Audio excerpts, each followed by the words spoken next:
Assalamualaikum warahmatullahi wabarakatuh. Bismillahirrahmanirrahim. Innal hamdalillah nahmaduhu wa nasta'inuhu wa nastaghfiruh wa na'udzu billahi min shururi anfusina wa sayyiati a'malina. Man yahdihillahu fala mudilla lahu wa man yudlil fala hadiya lahu. Wa ashhadu an la ilaha illallah wahdahu la syarika lah wa ashhadu anna Muhammadan abduhu wa rasuluh. Ya ayyuhalladzina amanu taqullaha haqqa tuqatih wa la tamutunna illa wa antum muslimun. Ya ayyuhan nasu taqu rabbakumul ladzi khalaqakum min nafsin wahidah wa khalaqa minha zawjaha wa batha minhuma rijalan katsiran wa nisaa wattaqullaha alladzi tasaaluna bihi wal arham innallaha kana 'alaikum raqiba. Ya ayyuhalladzina amanu taqullaha wa qulu qawlan sadida yuslih lakum a'malakum wa yaghfir lakum dhunubakum wa man yuti'illaha wa rasulahu faqad faza fawzan 'azima. Amma ba'du. فإن أصدق الحديث كتاب الله وأحسن الهدي هدي محمد صلى الله عليه وعلى آله وسلم وشر الأمور محدثاتها وكل محدثة بدعة وكل بدعة ضلالة وكل ضلالة في النار. Alhamdulillah, kita bersyukur pada Allah Subhanahu wa taala yang telah memberikan begitu banyak nikmat kepada kita, baik yang kita selalu sadari ataupun yang kita tidak rasakan. Salawat dan salam semoga selalu Allah berikan kepada Nabi kita Muhammad sallallahu alaihi wa ala alihi wasallam, pada keluarga beliau, para sahabat, serta orang-orang yang mengikuti beliau sampai hari kiamat kelak. Dengan nama-nama Allah yang husna dan sifat-sifat yang mulia, saya berdoa, Allahumma a'inna ala dzikrika wa syukrika wa husna ibadatik. Wahai Allah, tolonglah kami untuk berzikir selalu kepadamu dan bersyukur kepadamu dan beribadah yang baik kepadamu. Amin ya rabbal alamin. Alhamdulillah, segala puji hanya milik Allah Subhanahu wa taala. Dari rangkaian kegiatan Daurah Syar'iyyah Islamiyah, kajian Islam intensif di Masjid Babur Rahman, Ulsan, Korea Selatan ini, dari mulai awal kita memulai kajian, yaitu dimulai dari hari Rabu malam, dan sekarang adalah pertemuan yang terakhir, yaitu Sabtu malam Ahad tanggal 2 Jumadal Ula 1436 Hijriah. Dan ini adalah pertemuan yang ke-14. Tanpa terasa kita sudah 14 kali bertemu di dalam majelis ilmu. Semoga apa yang disampaikan di dalam majelis ilmu tersebut menjadi ilmu yang bermanfaat, yang lebih mendekatkan diri kita kepada Allah Subhanahu wa taala. Dan tidaklah kegiatan ini bisa terlaksana dan tersenggala dengan mudah dan juga dengan lancar kecuali benar-benar murni pertolongan hanya dari Allah Subhanahu wa taala semata. Maka di pertemuan terakhir ini saya hanya ingin mengingatkan beberapa prinsip dasar seorang muslim. Semoga prinsip-prinsip ini bisa dipegang, terutama ketika Anda berada jauh dari keluarga, untuk mengais rezeki di negeri orang, dan terutama negeri ini adalah negeri yang kebanyakannya adalah non-muslim. Maka tentunya tantangan, ujian lebih banyak dibandingkan ketika kita mengais rezeki merantau di negara muslim. Prinsip-prinsip dasar ini tidak semua yang saya kumpulkan, akan tetapi mudah-mudahan prinsip hidup ini bermanfaat untuk kehidupan kita sehari-hari. Dan tentunya prinsip ini saya ambilkan dari ayat-ayat suci Al-Quran ataupun hadis-hadis Rasul Sallallahu Alaihi Wasallam. Yang pertama yaitu prinsip hidup seorang muslim yang pertama adalah kerjakan yang bermanfaat dan tinggalkan yang tidak bermanfaat. Kerjakan yang bermanfaat dalam artian di sini adalah bermanfaat baik untuk kehidupan di dunia ataupun kehidupan akhirat, terutama untuk kehidupan akhirat. Kerjakanlah yang bermanfaat dan tinggalkanlah yang tidak bermanfaat, yaitu baik untuk kehidupan dunia apalagi kehidupan akhirat. Hal ini berdasarkan hadis riwayat Imam Muslim dari Abu Hurairah radhiyallahu anhu, Rasulullah sallallahu alaihi wasallam bersabda, "Ihris 'ala ma yanfa'uka." Artinya, bersungguh-sungguhlah atas sesuatu yang bermanfaat untukmu. Bersungguh-sungguhlah terhadap sesuatu yang bermanfaat untukmu, baik perkara dunia, bermanfaat untuk kehidupan kita di dunia, ataupun bermanfaat untuk kehidupan kita di akhirat. Bermanfaat untuk kehidupan kita di dunia seperti misalkan dalam perihal mengais rezeki ataupun keperluan-keperluan hidup lainnya. Keperluan-keperluan hidup lainnya.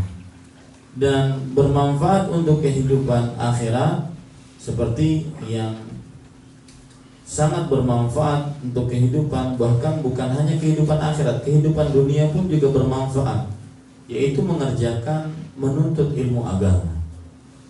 Menuntut ilmu agama maka sangat-sangat diperlukan oleh seorang muslim. Bahkan keperluan seorang muslim terhadap ilmu agama lebih besar dibandingkan keperluan seorang muslim terhadap harta, makanan, dan minuman. Kenapa demikian? Karena seorang muslim di dunia salah satu tujuan hidupnya sebagaimana yang disebutkan oleh Allah adalah untuk beribadah kepada Allah Subhanahu wa ta'ala. Allah Subhanahu wa ta'ala berfirman, "Wa ma khalaqtul jinna wal insa illa liya'budun." Tidaklah kuciptakan jin dan manusia kecuali untuk beribadah kepadaku. Ini menunjukkan bahwasanya tujuan kita hidup di dunia adalah beribadah. Kita diciptakan oleh Allah tidak sia-sia. Wa ma khalaqnas samaa'a wal arda wa ma bainahuma batilan. Tidaklah kami ciptakan langit dan bumi dan apa yang ada di antara keduanya dalam keadaan batil, sia-sia. Dalam surat Al-Mu'minun Allah berfirman, "Apa hasibtum annama khalaqnakum abathan wa annakum ilaina la turja'un." Apakah kalian mengira bahwasanya kalian telah kami ciptakan dalam keadaan sia-sia dan kalian tidak akan dikembalikan kepada kami? Maka kita hidup di dunia, saya, bapak, saudara, saudari sekalian, ada tujuannya, yaitu untuk beribadah kepada Allah. Oleh karena tujuan kita adalah beribadah kepada Allah, dan ibadah tidak akan bisa ditegakkan kepada Allah kecuali dengan ilmu agama. Maka sesuatu yang paling bermanfaat untuk dikerjakan dalam kehidupan kita sehari-hari adalah menuntut ilmu agama. Apalagi bapak-bapak, saudara-saudara, mungkin ada yang kerja di pabrik. Ada yang kerja di pabrik mungkin selama 12 jam dia berdiri mengerjakan pekerjaan yang sama, begitu saja. Maka alangkah indahnya pekerjaan tersebut dia barengi dengan menuntut ilmu agama. Seperti misalkan dia kalau seandainya boleh diperbolehkan tatkala bekerja mendengarkan rekaman-rekaman kajian yang dia bisa dengarkan, dan menuntut ilmu agama bukan sekedar saya ingin dengarkan ini saya dengarkan ini ingin ini enggak, tapi belajarlah menuntut ilmu agama dengan sistematis, dengan tata cara. Seperti misalkan seseorang menuntut ilmu agama, saya ingin mempelajari akidah dulu, saya ingin mempelajari fikih dulu, dari mulai berwudu, tayamum, sholat, kita pelajari secara detail. Dan alhamdulillah di zaman sekarang mudah sekali untuk mendapatkan hal-hal seperti itu. Kalau saya boleh bercerita, kajian saya ada di dalam website kajian.net. Itu ada kajian tauhid, ada kajian fikih, kajian-kajian fikih yang benar-benar kita detil mempelajari. Kalau secara tadi kan hanya ringkas sekali, dan itu pun hanya menyebutkan hal-hal yang merupakan pokok dasar dari sholat, dari wudhu, mandi, tayamum. Di sana ada permasalahan-permasalahan khilafiyah yang terjadi di antara para ulama yang patut kita pelajari. Dan seorang muslim, dia tidak boleh bodoh di dalam hal-hal seperti ini, yaitu di dalam perkara yang dengan perkara tersebut dia bisa mendekatkan diri kepada Allah Subhanahu wa taala. Maka saya nasihatkan, kerjakan yang bermanfaat dan tinggalkan yang tidak bermanfaat. Dan salah satu yang paling bermanfaat, terutama ketika kita merantau seperti ini, adalah bekali diri kita dengan ilmu agama.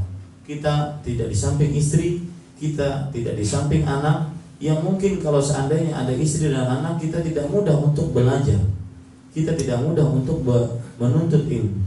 Maka tuntutlah ilmu tatkala kita jauh dari keluarga, agar nanti pulang kita membawa bukan hanya sekedar harta, akan tetapi juga bekal ilmu. Dan itu lebih penting untuk anak istri kita, itu lebih penting untuk anak istri kita. Ada cerita menarik, yaitu cerita tentang Umar bin Abdul Aziz dengan Al-Walid bin Abdul Malik. Umar bin Abdul Aziz, beliau adalah seorang khalifatul muslimin di zamannya, yaitu sekitar abad kedua Hijriah. Dan beliau termasuk khalifah yang sukses, bahkan disebut-sebut sebagai khalifah Rashidah yang kelima. Padahal beliau bukan seorang sahabat, beliau adalah seorang tabi'i, derajatnya, generasinya di bawah sahabat. Tetapi kenapa beliau disebut sebagai khalifah Rashidah yang kelima? Saking suksesnya beliau memimpin kaum muslim pada saat itu. Umar bin Abdul Aziz tatkala meninggal, beliau meninggalkan 11 anak dan hanya meninggalkan beberapa harta warisan yang tidak cukup dibagi-bagi kepada anak-anaknya. Ketika ditanya ketika mau meninggal, "Ya Umar, madza tarakta li ahli?" Wahai Umar, apa yang engkau tinggalkan untuk anak-anakmu? Kamu mau meninggal, warisan apa yang kamu tinggalkan untuk anak-anak? Maka Umar mengatakan perkataan yang sangat luar biasa, "Taraktu lahum taqwallah." Aku tinggalkan untuk anak-anakku ketakwaan kepada Allah Subhanahu wa taala. Ya, ketakwaan kepada Allah Subhanahu wa taala. Dan terbukti dengan harta waris yang sedikit tetapi dibarengi dengan ketakwaan kepada Allah, anak-anaknya banyak yang menjadi orang-orang yang kaya. Ketika mereka dibarengi ketakwaan kepada Allah, maka kekayaan akan datang kepada mereka. Dan dengan kekayaan tersebut, karena mereka bertakwa, maka mereka tidak menggunakan kekayaan tersebut kecuali di jalan Allah Subhanahu wa taala. Itu cerita pertama. Cerita yang kedua yaitu Al-Walid bin Abdul Malik, seorang khalifah juga di zamannya.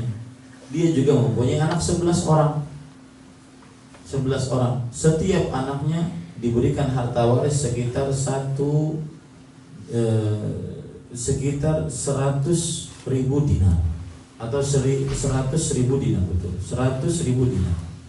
Maka kemudian karena tidak terlalu diperhatikan tentang ketakwaan kepada Allah Subhanahu wa taala, akhirnya anak-anaknya tatkala bapaknya sudah meninggal, anak-anak menjadi pengemis-pengemis di pasar-pasar. Ini menunjukkan bahwasanya kita boleh untuk memperhatikan keperluan anak dan istri kita. Akan tetapi jangan lupa bahwa di sana ada sesuatu yang lebih penting untuk diperhatikan, yaitu apa? Yaitu bekal ketakwaan. Dan kita tidak bisa memberikan bekal ketakwaan kepada orang-orang yang di bawah tanggung jawab kita, dari anak, dari istri, kecuali dengan kita juga bertakwa. Dan tidak bisa kita bertakwa kecuali dengan ilmu agama. Maka ihdas ala ma yanfa'u, artinya bersungguh-sungguhlah untuk sesuatu yang bermanfaat untukmu. Dalam hal ini adalah sesuatu yang paling bermanfaat, yaitu ilmu agama. Maka mumpung kita masih merantau, isi hari-hari kita dengan ilmu agama. Buka website-website yang bermanfaat dari ilmu-ilmu agama. Dan sekali lagi saya katakan, menuntut ilmu agama yang saya maksud adalah menuntut ilmu agama yang sistematis. Saya ingin mempelajari akidah yang secara detil, bukan hanya sekedar mendengar ceramah biasa, tidak. Tetapi setiap harinya mungkin kita punya program. Oh, saya ingin dengarkan ceramah ini, kemudian bab selanjutnya, bab selanjutnya, bab selanjutnya, seperti itu. Fikih juga begitu, sampai kita benar-benar paham akan bagaimana beribadah kepada Allah Subhanahu wa taala dengan sebaik-baiknya. Dan perlu diketahui, prinsip yang pertama ini adalah menunjukkan kebaikan keislaman seseorang, yaitu apabila dia meninggalkan sesuatu yang tidak bermanfaat, mengerjakan yang hanya bermanfaat, maka ini termasuk kebaikan keislaman seseorang. Rasulullah SAW bersabda dalam hadis riwayat Tirmidzi dari Abu Hurairah radhiyallahu anhu, Nabi Muhammad SAW bersabda, min husni islamil mar'i tarku ma la ya'ni. Termasuk kebaikan keislaman seseorang adalah meninggalkan sesuatu yang tidak bermanfaat. Apapun yang tidak bermanfaat maka tinggalkan. Jangan sampai, perhatikan baik-baik, jangan sampai waktu kita terbuang percuma. Ya, waktu kita terbuang percuma, hari per hari begitu saja terlewat. Tugasnya pekerjaannya di dunia cuma makan, minum, tidur. Tidak ada sesuatu yang menambah dari hal-hal yang bermanfaat. Coba perhatikan perkataan Abdullah bin Mas'ud radhiyallahu anhu. Beliau mengatakan, "Ma nadimtu ala syai'in nadami ala yawmin gharabat fihi syamsuhu naqasa fihi ajali wa lam yazid fihi umri." Aku tidak pernah menyesal akan sesuatu seperti penyesalanku terhadap suatu hari yang pada hari itu mataharinya terbenam, berarti umurku berkurang, tetapi amalku tidak bertambah. Ini yang patut disesali. Jangan sampai dan matahari kita tidak bisa untuk berkompromi dengannya. Dia akan menjalankan tugasnya. Wasyamsu tajri mustaqarril laha. Artinya matahari berputar pada porosnya. Dia akan terbit, tenggelam, terbit, tenggelam, tanpa ada yang bisa berkompromi dengannya. Maka termasuk kebaikan keislaman seseorang adalah mengerjakan sesuatu yang bermanfaat untuknya. Yang tidak bermanfaat maka tinggalkan. Apalagi yang bukan hanya sekedar tidak bermanfaat, tetapi cenderung kepada dosa, maka tinggalkan. Kenapa? Karena itu akan berpengaruh kepada kehidupan kita sehari-hari. Ini prinsip yang pertama. Prinsip yang kedua, yaitu sedikit dikerjakan dengan terus-menerus itu lebih baik dibandingkan banyak kemudian terputus. Kalau seandainya kita setelah pengajian ini kita punya obsesi, saya akan menjadi manusia yang lebih baik daripada sebelumnya, saya akan menjadi muslim lebih baik daripada sebelumnya, bapak lebih baik daripada sebelumnya, suami lebih baik daripada sebelumnya, maka kita akhirnya mempunyai pekerjaan-pekerjaan yang atau amalan-amalan yang kita ingin capai. Maka perhatikan, jangan sampai ngoyo. Artinya terlalu berlebih-lebihan. Kadang-kadang saking terlalu semangatnya dia mengerjakan sesuatu yang banyak dalam amal ibadah. Tetapi setelah itu putus. Maka sedikit tapi terus-menerus itu lebih baik dibandingkan banyak tetapi terputus.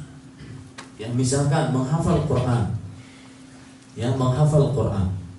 kan alangkah indahnya ketika kita di waktu kerja, kemudian nanti pulang ke Indonesia ternyata bapakku, kata sang anak, dia sudah hafal sekian, istriku, kata sang istri, suamiku, dia sudah hafal sekian. Maka ini adalah prestasi, ini yang patut untuk berlomba-lomba dengannya. Bukan hanya sekedar saya dapat per bulan sekian puluh juta, per bulan dapat sekian puluh juta, tidak. Yang patut dibanggakan adalah prestasi kita dalam beragama. Bagaimana prestasi kita dalam beragama? Maka kerjakan.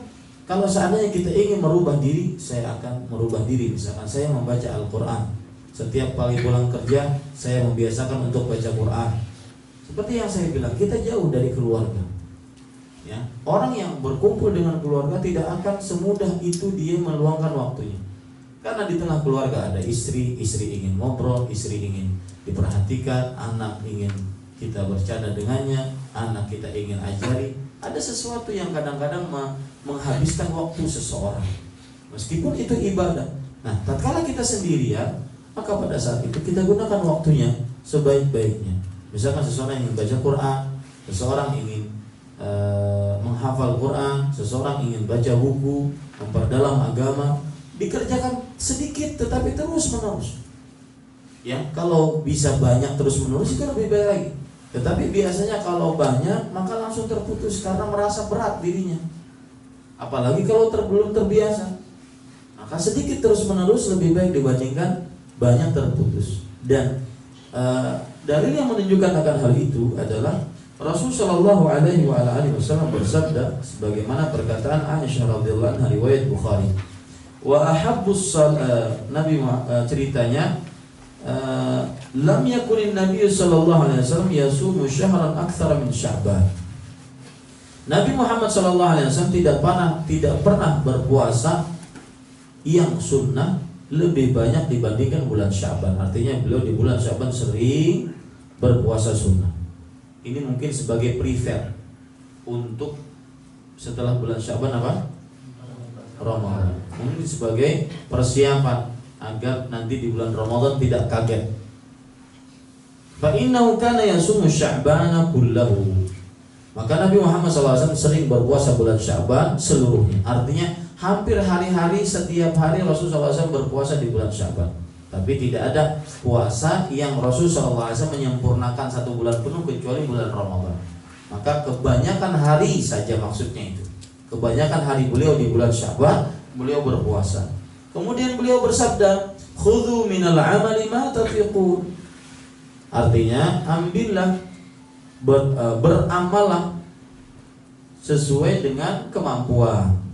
Fa innallaha la yamalu hatta tamalu. Sesungguhnya Allah tidak bosan sampai kalian bosan. Kemudian wa ahabbus salati ila Nabi sallallahu alaihi wasallam ma duwima alaihi wa in qallat. Dan salat yang paling disukai oleh Rasul sallallahu alaihi wasallam adalah yang dikerjakan terus-menerus meskipun sedikit. Ya, yang dikerjakan terus-menerus meskipun sedikit. Itu hadis riwayat Imam Bukhari. Jadi misalkan seorang belum pernah sholat malam, maka dia ingin berubah setelah ini. Saya ingin sholat malam. Kita nggak ada istri, ya. Daripada kita nggak ngapa-ngapain malam-malam, sholat malam. Ya, sholat malam. Meskipun 2 rakaat tambah 1 rakaat witir, maka tidak mengapa. Yang penting sholat malam. Dan perlu diketahui, amalan yang terus-menerus dalam artian istiqamah itu penyebab dari husnul khatimah. Istiqamah penyebab dari husnul khatimah.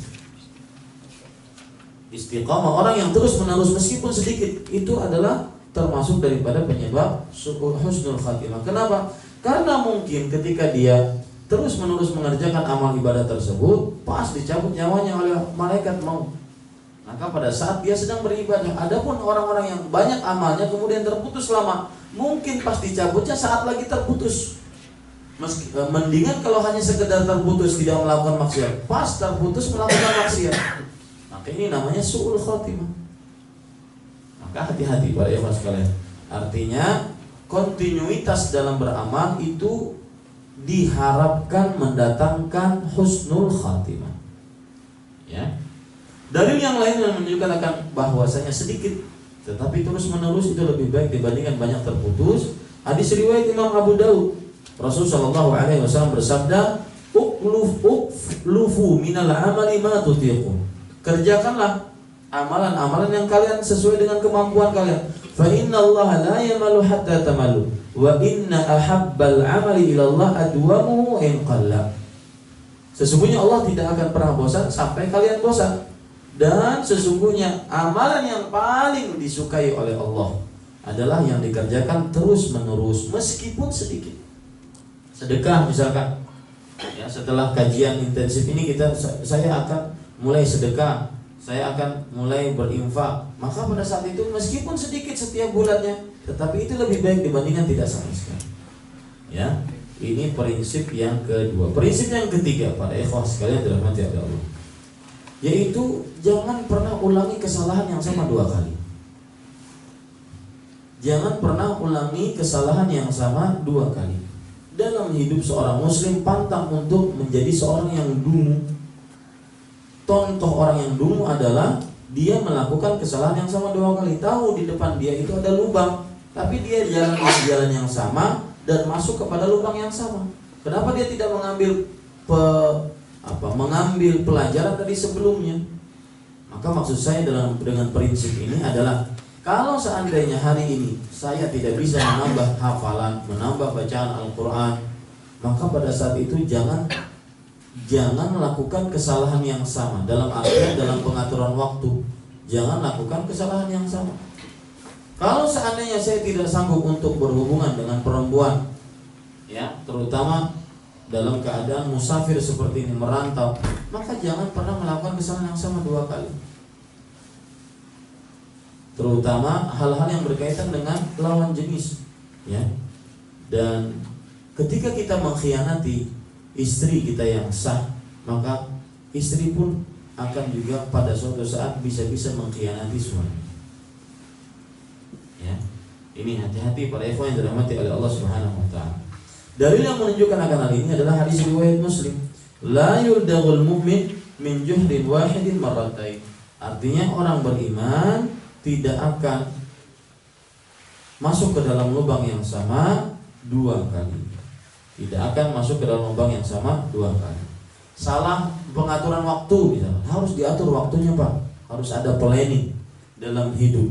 Misalkan jam sekian saya sholat subuh, sampai jam sekian kemudian saya sarapan, sampai jam sekian saya bekerja di pekerjaan apa yang saya. Jadi ada sesuatu yang dituju dalam hidup, terutama perkara akhirat. Ada sesuatu yang dituju dalam hidup, terutama perkara akhirat. Ya. Jadi pekerjaan hanya sekedar kesampingan. Kita betul butuh rezeki, butuh uang, ya, untuk kehidupan kita di Indonesia. Tapi dia adalah sesuatu yang sampingan, bukan tujuan. Yang tujuannya adalah bagaimana seseorang mengisi waktunya untuk beribadah kepada Allah. Ya, mengisi untuk beribadah kepada Allah Subhanahu wa taala. Kemudian prinsip hidup yang keempat, sebelum prinsip hidup yang keempat, contoh lain yang menunjukkan bahwasanya tidak boleh masuk ke dalam lubang yang sama 2 kali. Kita harus tahu mana titik lemah kita. Kalau seandainya saya berhadapan dengan ini, saya pasti maksiat. Nah, maka jangan sampai melakukan kesalahan yang sama 2 kali.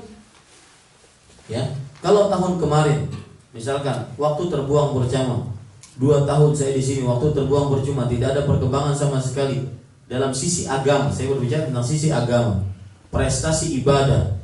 Ya, maka tahun ini harus lebih baik daripada tahun sebelumnya. Prestasi tahun ini harus lebih baik daripada sebelumnya. Bukan hanya sekedar prestasi dalam perkara harta. Yang keempat yaitu jangan cepat puas dengan ibadah yang sudah dicapai. Jangan cepat puas dengan pencapaian dari prestasi-prestasi agama. Saya sudah sholat malam, Ustaz, saya sudah baca Quran. Maka tetap terus berdoa kepada Allah agar ditetapkan hati, dan terus istiqamah di jalannya sampai wafat, sampai ajal menjelang, sampai ajal menjemput kita. Ya, coba perhatikan, kenapa kita tidak boleh cepat puas dengan ibadah yang sudah kita capai? Karena dengan cepat puas tersebut akan timbul penyakit. Cepat puas dalam ibadah akan timbul penyakit. Penyakitnya yaitu apa? Ujub, merasa memiliki sesuatu yang tidak dimiliki oleh orang lain, sombong, takabur, karena cepat puas dengan apa yang telah dia kerjakan dari amal ibadah. Ya. Sedangkan para nabi, mereka senantiasa berlomba-lomba. Orang-orang soleh senantiasa berlomba-lomba, tidak mencukupkan diri dengan apa yang telah mereka capai. Coba perhatikan surat Ali Imran ayat 133. Allah Subhanahu wa taala berfirman, "Wasari'u ila maghfiratin min rabbikum wa jannatin 'arduha as-samawati wal ardu u'iddat lil muttaqin." Wasari'u ila maghfiratin min rabbikum wa jannatin 'arduha as-samawati wal ardu u'iddat lil muttaqin. Berlomba-lombalah di dalam mengambil ampunan dari Rabb kalian dan surga yang lebarnya itu selebar langit dan bumi, yang telah disediakan untuk orang-orang bertakwa. Lihat di sini berlomba-lomba.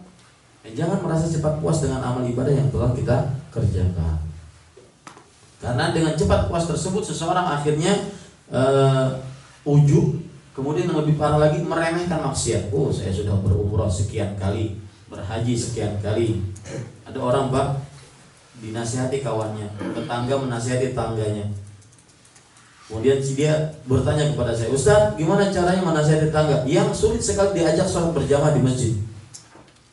Maka saya nanya, memang alasan Bapak itu sulit diajak berjamaah di masjid apa? Kata dia, saya sudah pergi haji dan umrah.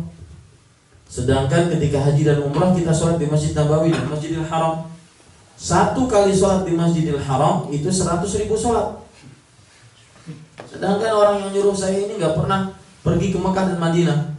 Maka bagaimanapun dia sholat di masjid, ya, sampai bangkotan pun dia sholat di masjid tidak akan pernah sama dengan pahala saya.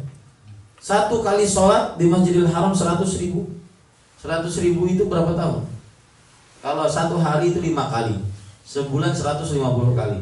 Satu tahun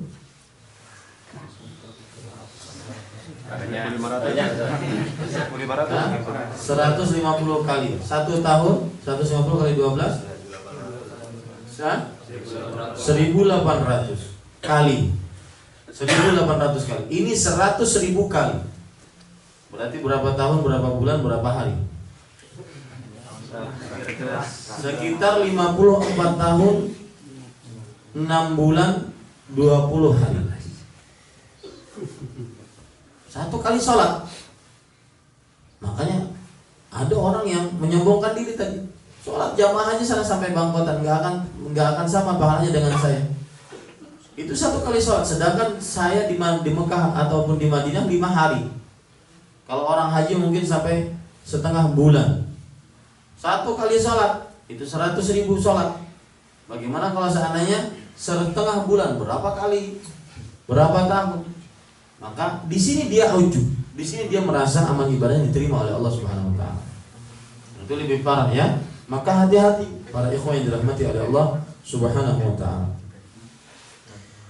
Kemudian termasuk daripada prinsip hidup seorang muslim adalah jadilah sebagai pelopor kebaikan bagi kawan-kawan. Pelopor kebaikan, bukan malah pelopor maksiat. Kalau dia ada, maka orang akan ingat masjid, ingat nuntut ilmu, ingat Quran, ingat ibadah, ingat sholat, ingat puasa. Nah ini orang ini sangat berpahala. Ya, jadilah sebagai pelopor kebaikan, bukan malah pelopor maksiat. Kalau ada orang ini pasti nonton film ini, pasti ghibah, pasti judi, pasti minum khamar dan semisal. Ini pelopor maksiat, maka jadilah pelopor dari kebaikan. Itu menunjukkan kepada seseorang akan kebaikan. Dan menjadi pelopor kebaikan itu sangat luar biasa pahalanya. Hadis riwayat Muslim, Rasul sallallahu alaihi wasallam bersabda, "Man dalla ala khairin falahu mithlu ajri fa'ilih." Barang siapa yang menunjukkan kepada kebaikan, maka dia mendapatkan pahala seperti pahala pelaku kebaikan tersebut. Maka tunjuki kebaikan, ya, tunjuki kebaikan.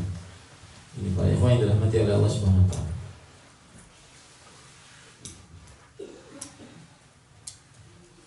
Ya.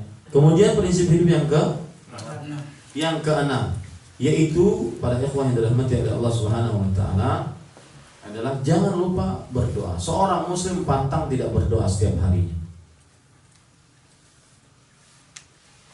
Harus selalu mendekat dengan Allah Subhanahu wa taala dalam setiap kegiatan dia, dalam setiap harinya. Karena dengan itulah kita akan kuat. Dengan pertolongan Allah Subhanahu wa taala kita akan bisa beribadah, kita akan bisa mengais rezeki, kita akan tegar menghadapi problematika kehidupan. Dan subhanallah, para ikhwah sekalian, siapa yang mendekatkan dirinya kepada Allah dalam keadaan lapang, nyaman, tidak ada tuntutan, tidak ada masalah, tidak ada hutang, tidak ada terlilit hutang, tidak ada problem ekonomi, keluarga, tetapi dia beribadah, tetap berdoa kepada Allah, tetap beribadah, tetap mendekatkan diri kepada Allah, maka niscaya orang ini tatkala nanti dalam kesulitan akan dikenali oleh Allah.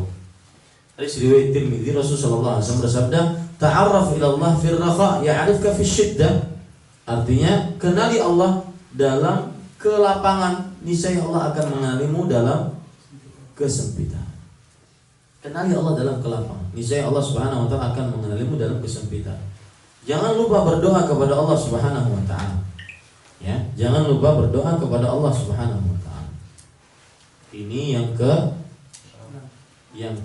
Yang ketujuh, para ikhwah sekalian dirahmati oleh Allah Subhanahu wa taala, yaitu prinsip hidup seorang muslim adalah hidup dunia hanya sementara untuk menghadapi kehidupan akhirat. Atau bahasa lain, hidup dunia adalah bekal untuk menghadapi kehidupan akhirat. Jadi orientasikan hidup selalu untuk akhirat. Bagaimana saya sukses di akhirat, bukan hanya sekedar bagaimana saya sukses di dunia. Hidup dunia adalah bekal untuk menghadapi kehidupan akhirat yang sulit, yang penuh dengan kesulitan. Yang bisa menyelamatkan hanya amal ibadah saja.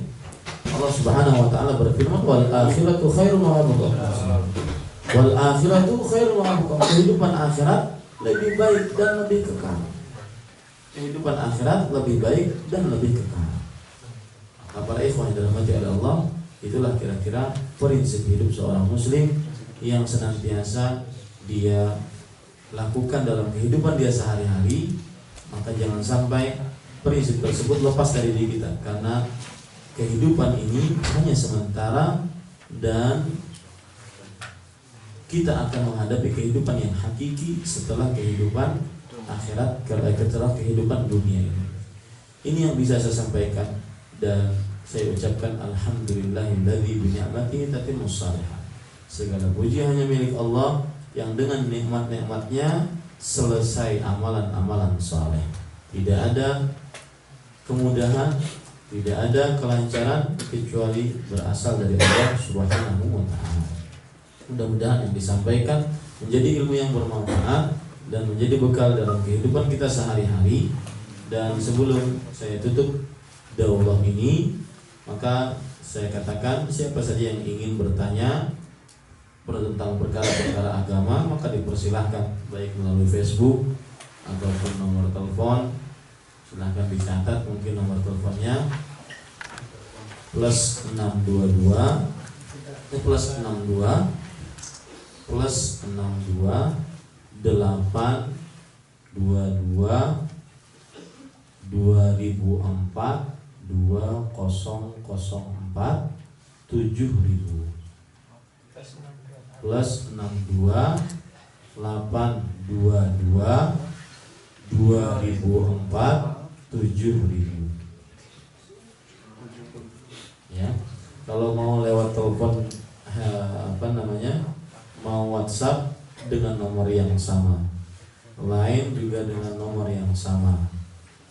Ya, silahkan tanya baik SMS ataupun WhatsApp, saya akan jawab. Saya sangat aktif dengan pertanyaan-pertanyaan melalui SMS ataupun WhatsApp. Kenapa? Karena itu menunjukkan bahwasanya dia memang ingin jawaban. Dia berusaha menulis, berusaha mengirim, maka dia ingin jawaban, bukan sekedar hanya iseng saja. Tetapi kadang-kadang bisa langsung dijawab, kadang-kadang menunggu kapan saya kosong, saya akan jawab. Adapun kajian-kajian saya maka bisa dilihat di YouTube di channel Dakwah Sunnah, DAKWAHSUNNAH,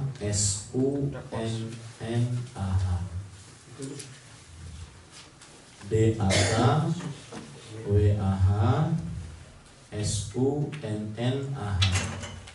Mungkin bisa ditulis yang tadi. Nama channel YouTube-nya? Ya, channel YouTube-nya itu. Dan saya kadang sering kajian live streaming melalui YouTube, melalui itu channel yang tadi. Ya, biasa kajian streamingnya karena kita waktu Indonesia Tengah, berarti 1 jam cuma bedanya dengan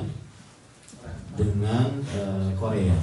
Berarti kalau seandainya biasanya saya mulai di sana jam 7:15 malam, jam 7:15 malam.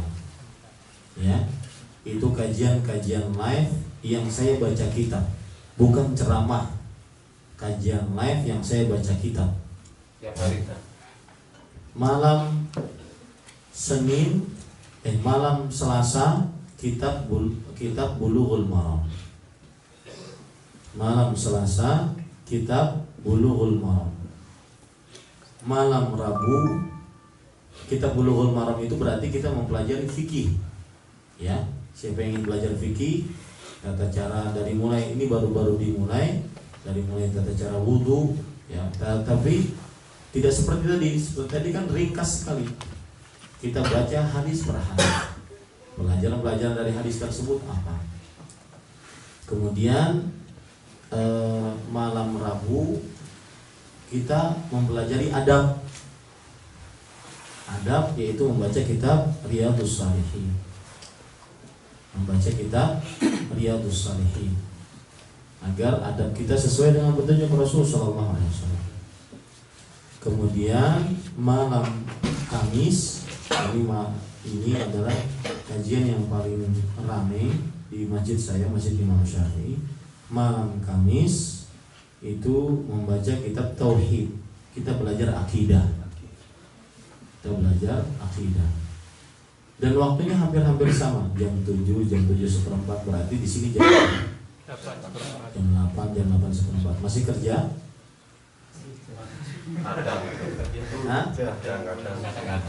Ya, ada yang lembur, ada yang enggak. Nah itulah. Sampai kadang-kadang jam 9. Ya, jam 9 malam waktu Indonesia Tengah, berarti sampai jam 10 di sini. Ya. Kemudian kajian tiap pagi setelah selesai sholat subuh itu juga bisa dilihat di channel YouTube saya dan juga di live streaming.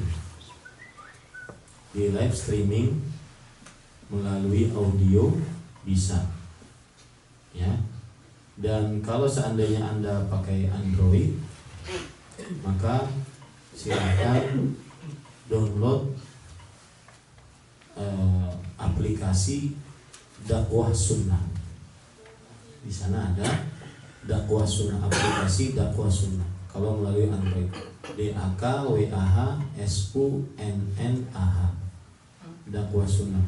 Di situ Anda bisa melihat video-video yang ditampilkan, kemudian juga bisa langsung menonton live streaming, tetapi audio saja. Yang videonya bisa melalui channel di YouTube. Saat kajian berlangsung silahkan buka. Ya, saat kajian berlangsung silahkan buka. Kemudian para ikhwan yang dirahmati oleh Allah Subhanahu Wa Taala, bisa juga kunjungi website saya www.dakwahsunnah.com www.dakwahsunnah.com. Silakan. Iya, itu yang di atas.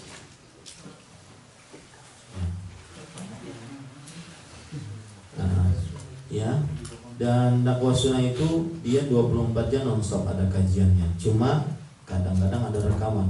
Yang live streaming waktu-waktu yang saya sebutkan tadi, habis subuh di Banjarmasin berarti sekitar jam 6.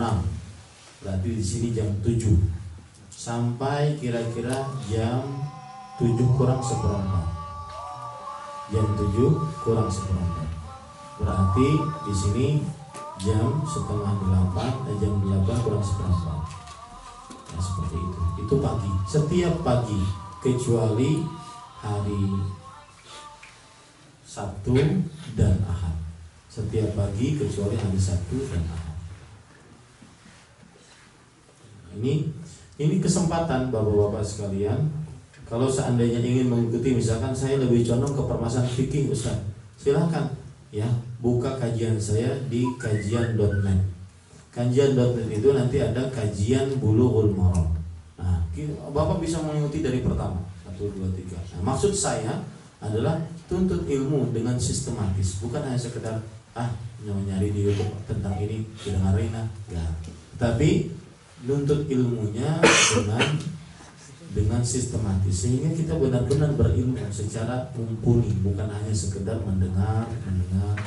Seperti kajian ini kan sebenarnya Kerjanya sistematis. Cuma karena waktu yang sempit, ya, waktu sempit itu maka bisa penjelasan tidak terlalu panjang.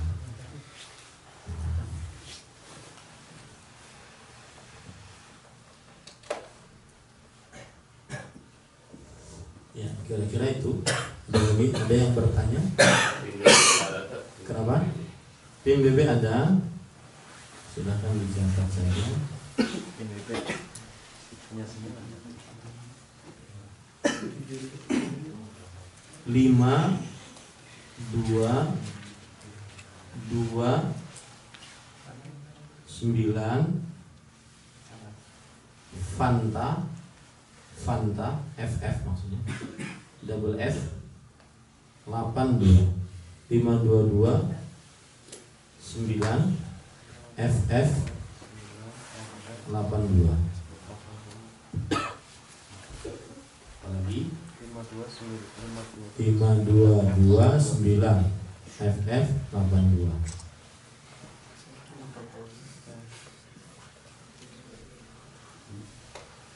Ada lagi? Lain? Ya. Kalau seandainya ingin pertemanan di Facebook, karena saya sudah penuh, mungkin saya yang akan meng-add. Sebut saja di inboxnya saya jamaah di Korea, langsung saya add nanti. Seperti kawan-kawan yang sudah meng-add, betul ya?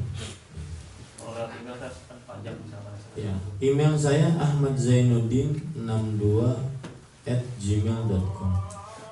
Ahmad Zainuddin double D 62@gmail.com. nggak ada spasinya. Nggak ada spasi sama sekali.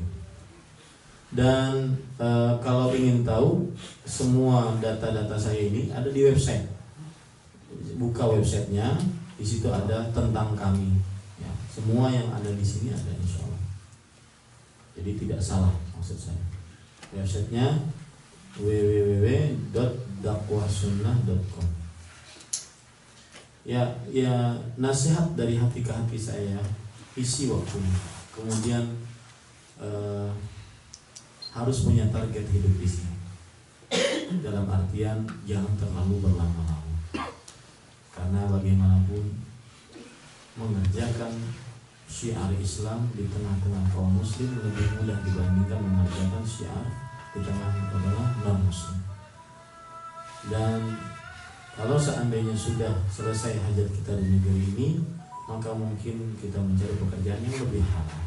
Artinya pekerjaan yang halal di tempat lain, bukan yang lebih halal, yang halal di tempat lain. Ya.